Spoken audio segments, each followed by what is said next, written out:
Muy buenas, Silvia, ¿qué tal? Hola, buenos días. Mira, antes de nada, ¿te podrías presentar, que la gente te conozca un poquito y lo que haces? Sí, soy Silvia de Uña, soy psicóloga Ujú. y bueno, trabajo con pacientes, sobre todo pues tema de estrés, trabajo mucho en el sector del deporte también y me interesa además ahora mucho también la adolescencia, la infancia, voy un poco por ahí. Muy bien, muy bien.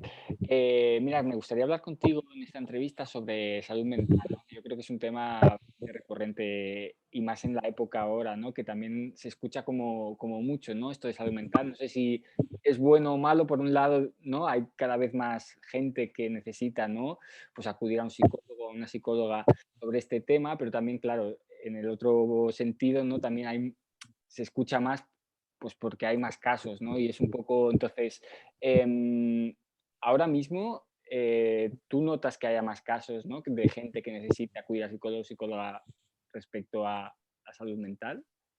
Sí, no sé si hay más casos, pero sí que al menos Ujú. se esconde menos.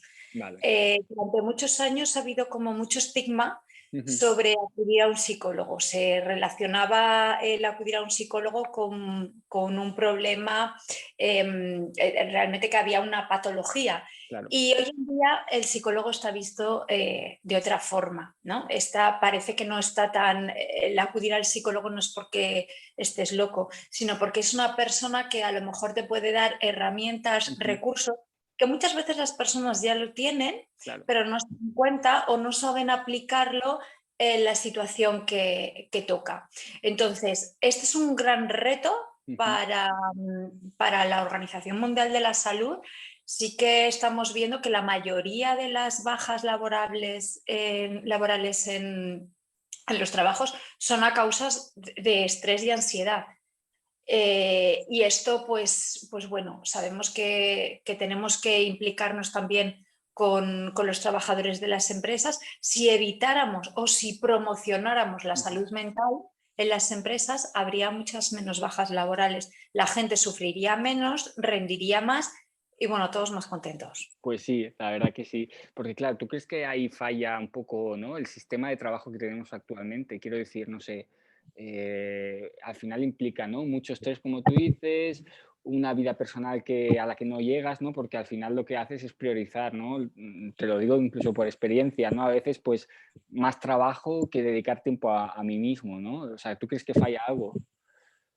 Sí, falla que creo que nos hemos metido en una sociedad como muy programada para producir, para rendir, para además cumplir las expectativas de los otros y vamos un poco apurados o ansiosos por cubrir todo esto. A veces hay que parar, Ujú. pensar y bueno, reorganizarse y priorizar cosas. Claro, claro, es que es muy importante, ¿no? Hablando con otras psicólogas o psicólogos sobre este tema, también el tema de hablar con uno mismo es muy importante, ¿no? Decir, ostras, el diálogo interno de decir, pues mira, me está pasando esto, o sea, o estoy más irascible porque, ¿no? Es debido al estrés que pues en el trabajo o por cualquier otra situación, pero es tan importante ese diálogo.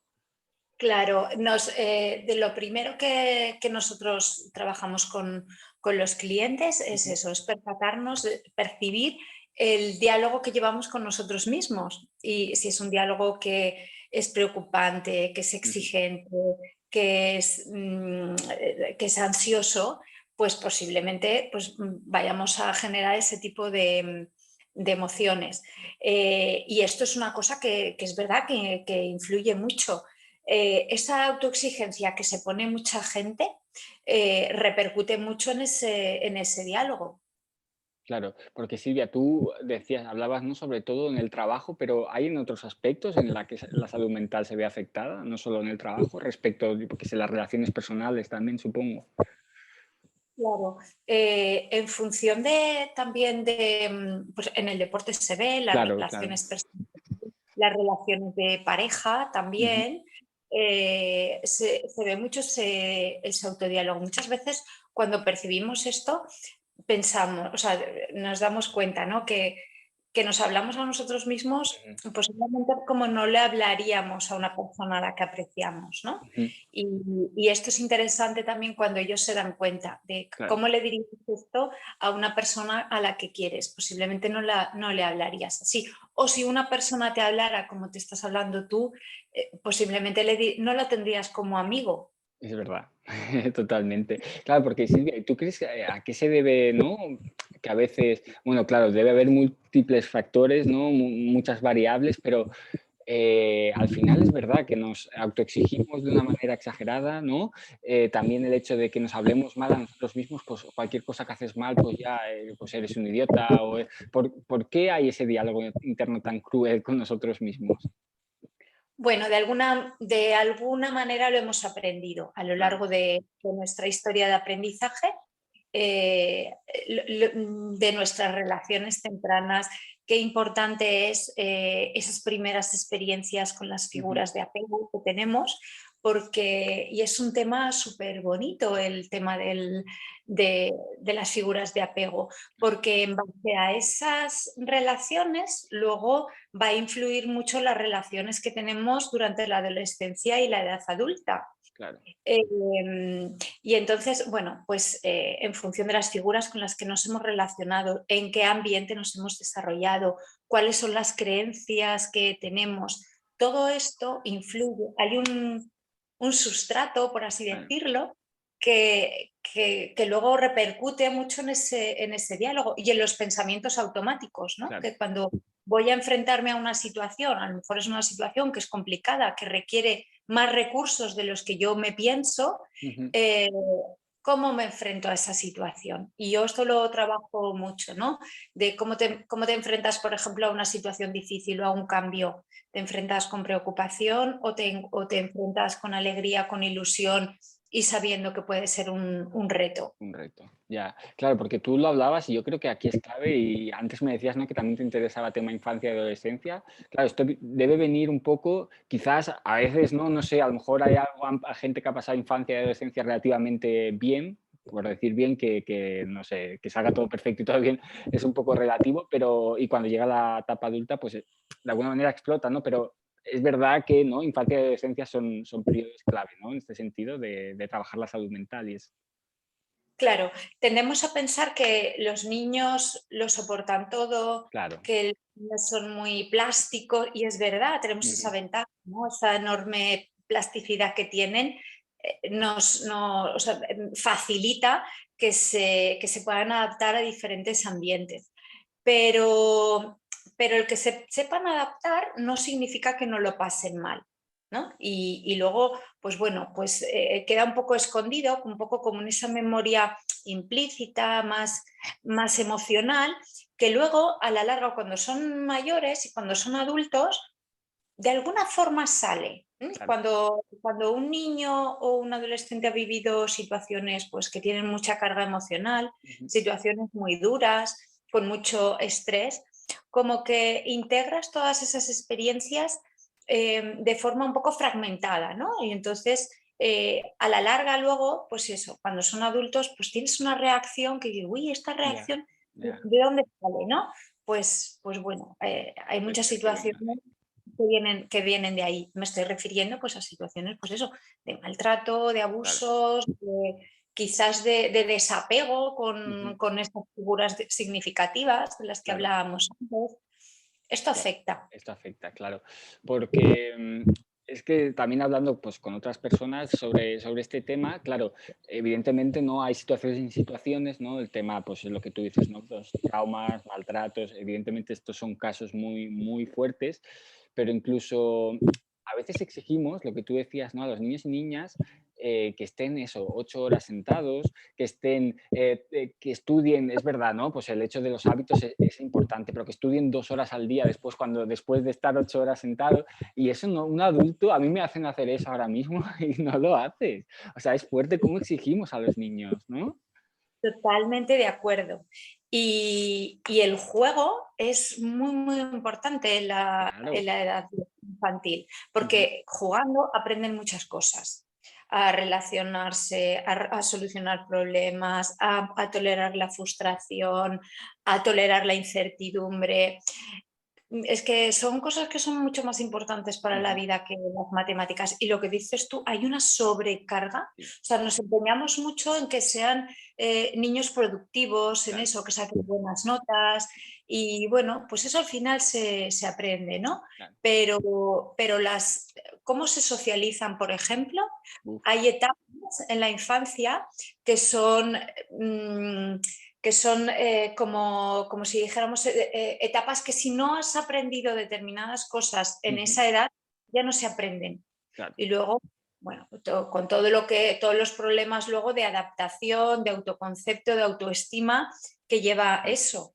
Yo veo muchos niños, bueno, muchos, veo niños que no saben socializar, no saben socializar. Y es un problema no de ellos, sino es un problema ya más de familia, ¿no? Claro. De que, bueno, pues esa sobreprotección no es buena. Los padres se quedan más tranquilos, pero luego los niños no desarrollan determinados recursos y herramientas que les van a ser muy útiles para la vida. Luego el niño cuando va al colegio no sabe socializar y todos Ujú, los problemas que lleva eso genera también una autoestima baja, un claro, autoconcepto todo. bajo y es un poco el círculo vicioso, ¿no? Claro, claro, claro. Y es que ahora estabas hablando y digo, ostras, cuando hemos hablado de la autoexigencia de cuando somos adultos, ¿no? Entonces me cuadra un poquito, pues, lo que tú decías, ¿no? Este sistema de producción de los niños y que después, claro, cuando seamos adultos, pues es que nos han educado así, ¿no? Claro, lo que hemos oído de nuestros padres o de Ujú, las figuras que se supone que más nos quieren y claro, nosotros los claro. identificamos como figuras de apego. Todo lo que nos han dicho, Ujú, de alguna forma se queda impreso en nuestra memoria y forman nuestros esquemas, nuestra forma de ver la vida. Si a claro. mí mis padres me han enseñado a esto, yo la forma que voy a tener de mayor de interpretar el mundo va a ir mucho en esa línea. Claro, claro, es que es totalmente lógico, es totalmente lógico. Porque volviendo otra vez a la etapa adulta, Silvia, eh, ¿qué señales podría identificar a alguien que, a ver, al final yo creo que todo el mundo puede decir estoy mal o estoy bien, estoy mejor, pero ¿qué señales podría decir alguien que esté pasando por un mal momento en cuanto pues, a salud mental está pasando? Que diga, uff, necesito, ojalá no llegar al punto, ¿no? De estar muy mal y tener que acudir, sino que fuese un poco antes, pero ¿qué señales nos indican que alguien está mal a nivel de salud mental? Mira, yo creo que lo malo que tiene la sociedad, que notamos cuando estamos mal, cuando los registros ya son muy altos, ¿no?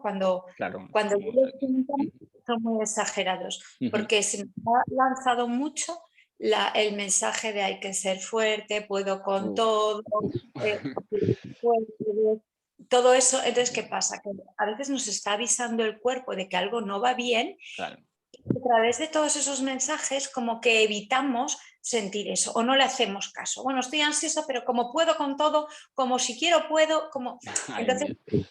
claro, yo lo tengo a un nivel tan alto Ujú, que es cuando genero mucho malestar y luego me puede influir también en otros ámbitos. claro, Entonces, yo ahí trabajo mucho con la intensidad, ¿no? De ese malestar del 0 al 10 y empezamos a notar cuando empieza. Cuando ujú, empieza, quizás es el momento que nosotros podemos manejarlo mejor. Pero respondiendo un poco a tu pregunta, ujú, eh, sobre todo los síntomas de ansiedad la gente se los suele notar, ¿no? Te va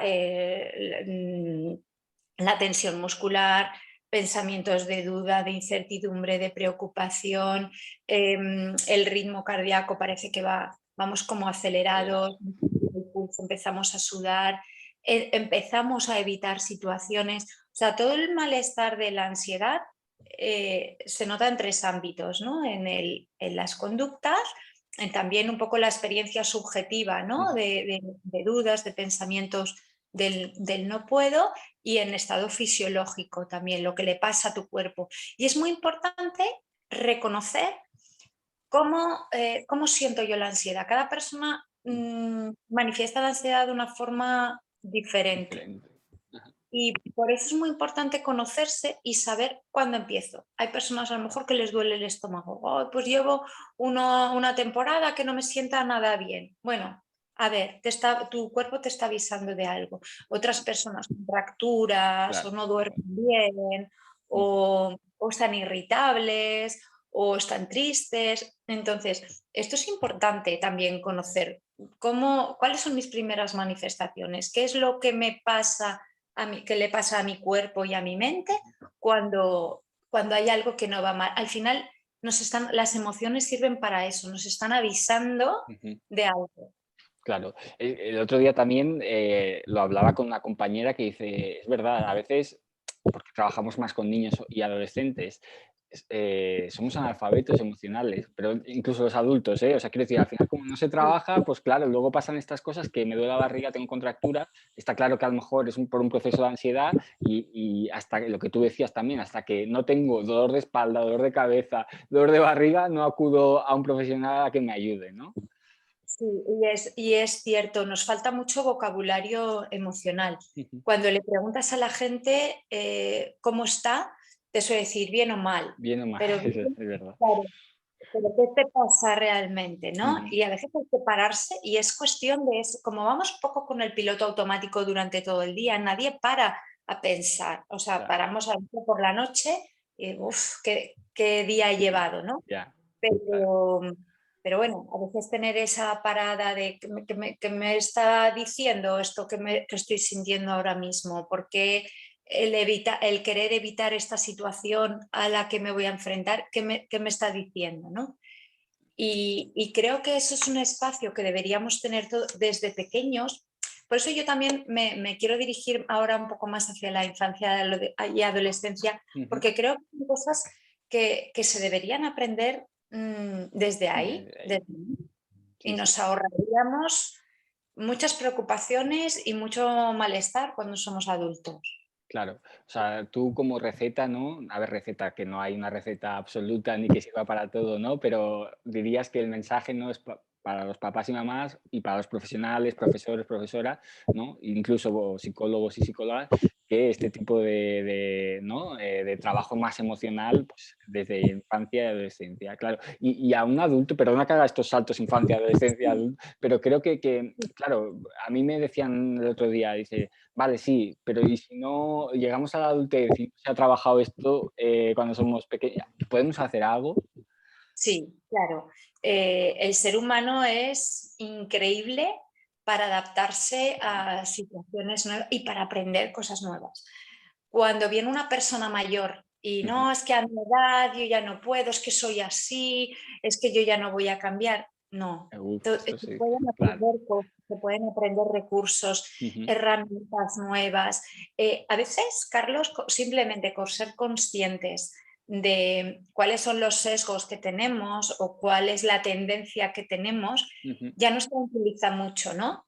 Por ejemplo, pensar, ¿no? Que cuando tengo esa activación que me da la ansiedad, pues genero más pensamiento catastrofista, por ejemplo, ¿no? claro. Y esto cuando ellos se dan cuenta y ellos lo saben, bueno, Buah, a lo mejor no se quedan relajados del todo, pero algo hace, ¿no? Y en esa claro, escala que hablábamos antes, del 0 al 10, a lo mejor hemos bajado un punto o dos y ya es un pequeño paso. claro, ¿M? claro. No buscamos tampoco un paso enorme con cada sesión, pero bueno, un poquito ir haciendo camino, ¿no? Un poquito cada día. Claro, claro.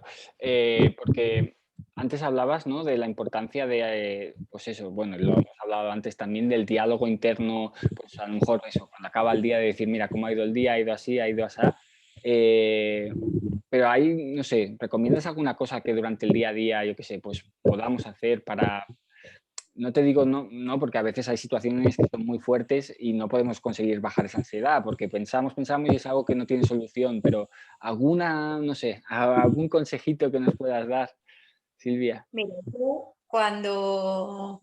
em, mi consejo es que percibamos que controlamos la situación. Una de las cosas que más ansiedad nos da y que peor malestar nos genera es la incertidumbre. Ujú. Hay muchas situaciones que si yo Sí, me enfrento ya, con esta incertidumbre lo voy a pasar muy mal. Nosotros lo que hacemos es intentar percibir que yo controlo. No me fijo solamente en la situación, lo complicada que es el problema que tengo, sino que me centro más en la solución. Bueno, ¿qué puedo hacer yo para enfrentarme a eso? Hay veces que las situaciones no se pueden cambiar, están claro. ahí. Yo no puedo Ujú. intervenir en esa situación, pero sí puedo mirar, oye, ¿qué recursos tengo para que esto no se me haga tan grande? ¿No? A ver, ¿por dónde empiezo? ¿Qué tengo?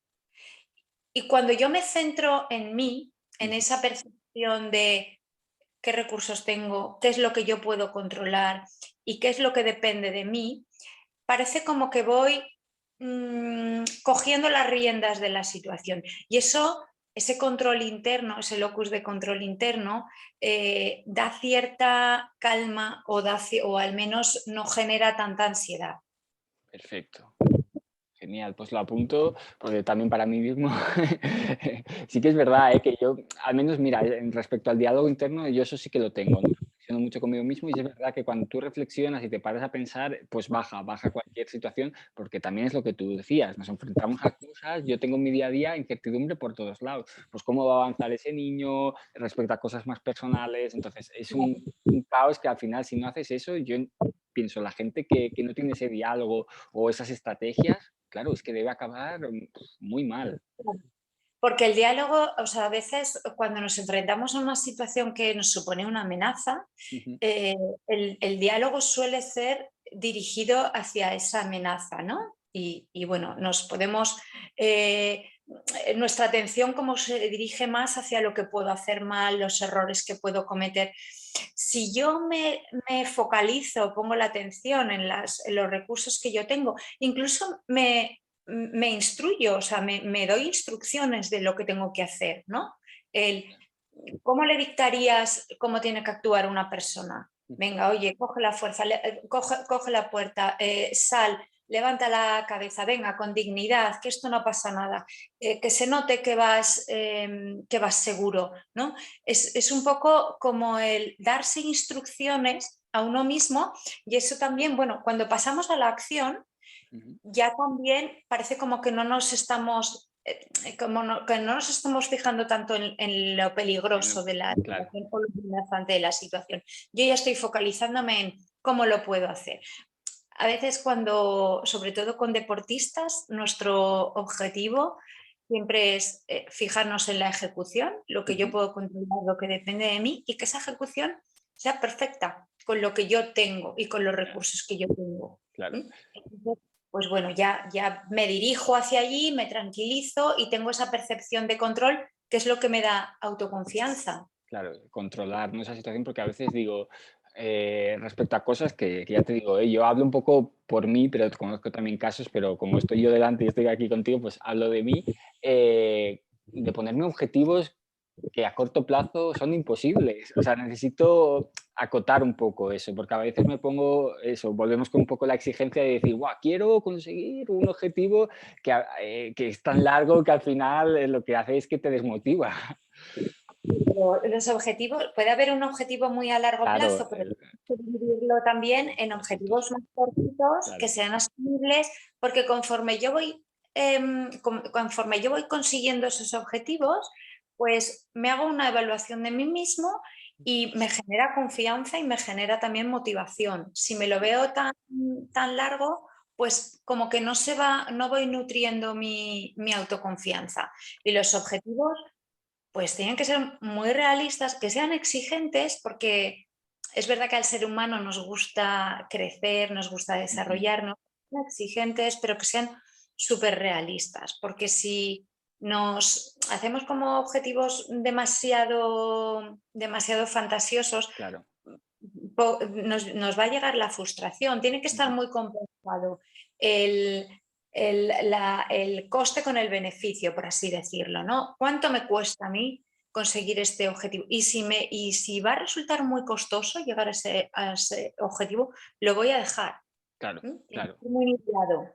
Claro, porque y ahora Silvia, un poco entramos ya más bueno, has dicho que tienes varias especialidades, pero al final, respecto al deporte, ¿no?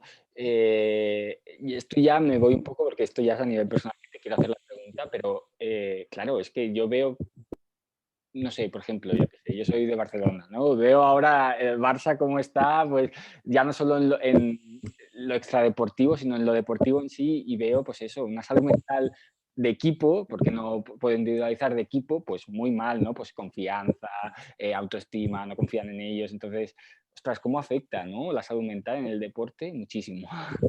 Mucho. Mira, lo hemos visto además también en los Juegos Olímpicos. Sí, claro, Eh, es un ejemplo la clarísimo, presión, claro. cómo te afecta también el Ujú. contexto, situaciones de incertidumbre. El Barça, claro, lo que tiene también es que tiene a toda la prensa opinando, ¿no? Claro, La evaluación que hacen de ti mismo, pues también te genera bastante desconfianza, ¿no? La presión. Es muy importante, trabajar el tema de psicología ujú, con los deportistas porque influye muchísimo en el rendimiento. Se invierte mucho en trabajar a nivel físico, claro. técnico y no, muchas veces la parte psicológica Ujú, se nada, olvida y es de la que tira de las otras claro. de otros entrenamientos. Claro, yo que por ejemplo, bueno, en su momento, ahora ya no tanto, pero me gustaba mucho Rafa Nadal. Y bueno, siempre pongo este ejemplo porque al final es un poco el más claro y porque ya te digo que yo lo veía y disfrutaba con él, ¿no? Partidos que decir, ostras, mal, mal. Y él mismo se automotivaba y venga, y al final ganaba y decía, ostras, vaya, vaya bestia mental, ¿no? Sí, es un ejemplo de, de psicología deportiva bien hecha, Rafa Claro. Nadal. O sea, lo ponemos siempre como ejemplo porque todo lo hace como hay que hacerlo. Ujú.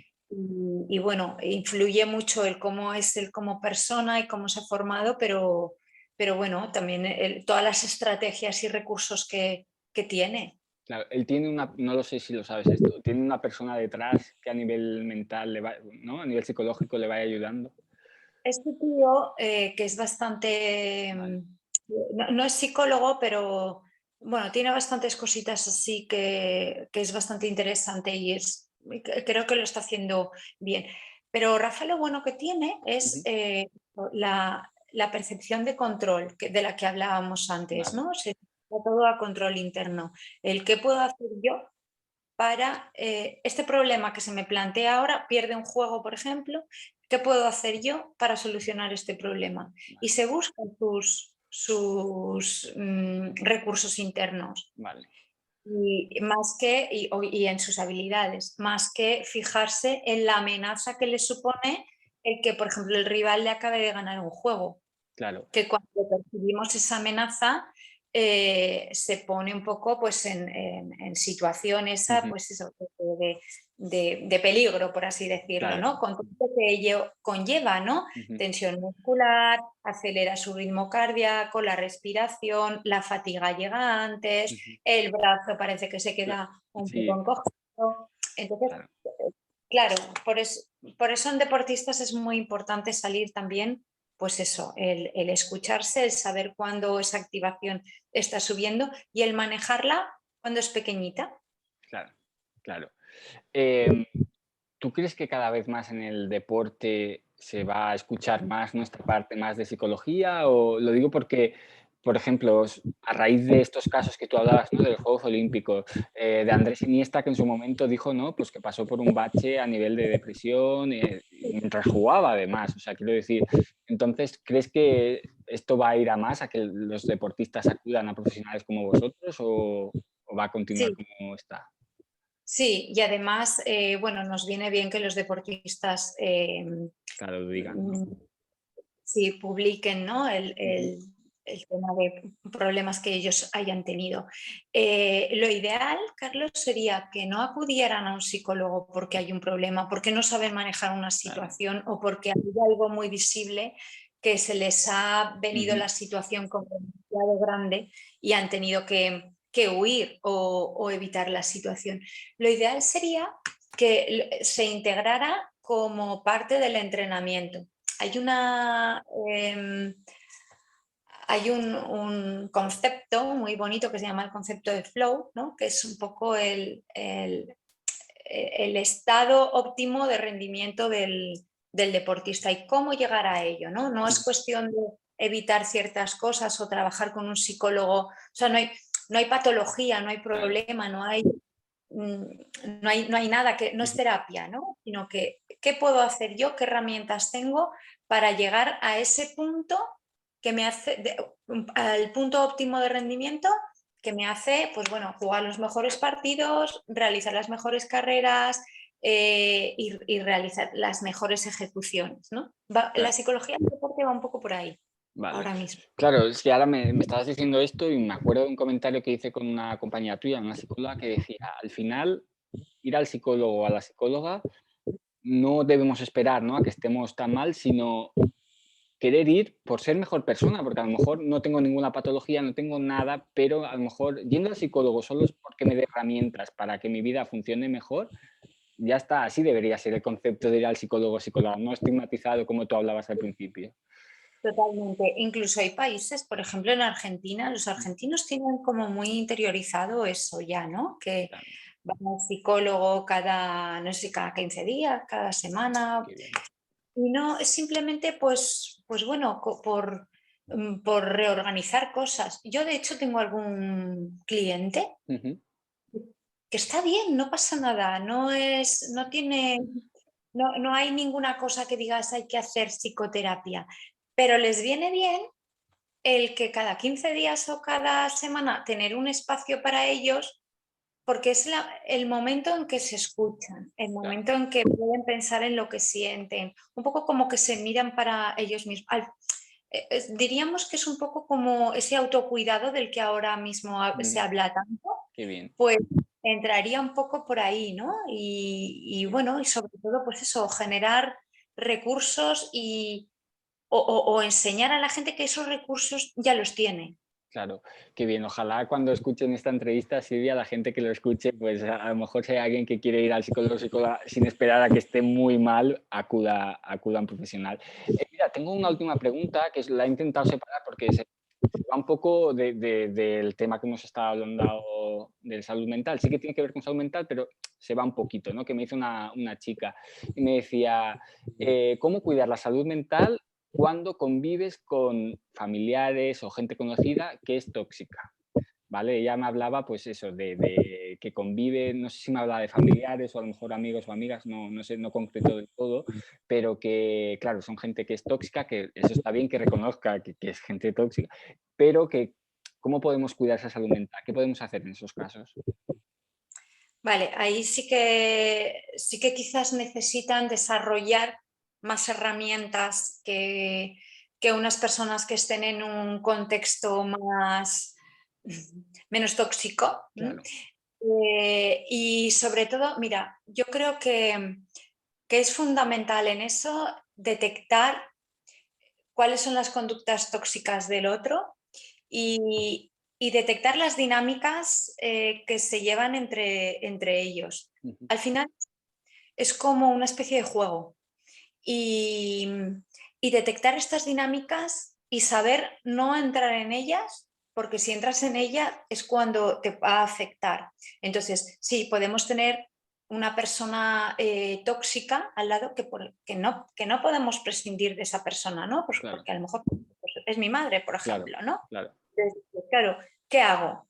Pues, y esto es muy importante, ¿no? El conocer, el detectar cuando existe esta dinámica, cuándo se hacen las cosas por esta dinámica y, y a veces poco más se puede hacer. Es lo que decíamos antes. Hay situaciones que no se pueden cambiar, pero sí puedo cambiar quizás la forma de verlo y desarrollar esos recursos bien o por autocontrol ujú, o mediante asertividad o para no entrar en la situación o para cambiar, pero en fin, es complicado lo de las claro. personas tóxicas. Porque es lo que tú dices, si es una persona tóxica, que es un amigo o amiga y no te interesa, pues no, lo dejas de banda, lo identificas, lo que tú dices, esas conductas no me interesan, no tenerlas, pero claro, al ser una mamá, un papá o alguien con quien tienes que convivir es muy complicado, claro.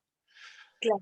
y no nos damos cuenta, al menos la chica que te ha hecho la pregunta, al Ujú. menos se ha dado cuenta que esa persona es tóxica, pero lo Claro, peor es cuando estamos en un contexto que es tóxico, pero no nos damos cuenta. Entonces uf, esto va minando un poco mi autoconcepto, mi autoestima, y no nos damos cuenta hasta que estamos muy mal. Y cuando estamos muy mal significa que a lo mejor voy a hacer algo y no puedo, o hay otro ámbito, pues, por ejemplo, el laboral o el escolar, donde dices, no, no puedo hacer las cosas porque me afecta lo de claro, casa. claro. Entonces, ese es el problema, ¿no? Cuando ya te empieza a afectar también a otras A esferas. otros puntos. Ya, ya, ya, Silvia. Bueno, pues me encantaría hablar contigo más, pero bueno, vamos a dejarla aquí. Y nada, esto lo hago con toda la gente que entrevisto. Un último mensaje, en este caso relacionado con la salud mental. Te dejo, vamos, 30 segundos. Bueno, lo que tú quieras. Si quieres más, pues más. Pero bueno, lo que tú consideres sobre salud mental, ¿qué le dirías a la gente? Bueno, que la importancia de la salud mental, porque de ella van a colgar todos los aspectos de nuestra vida.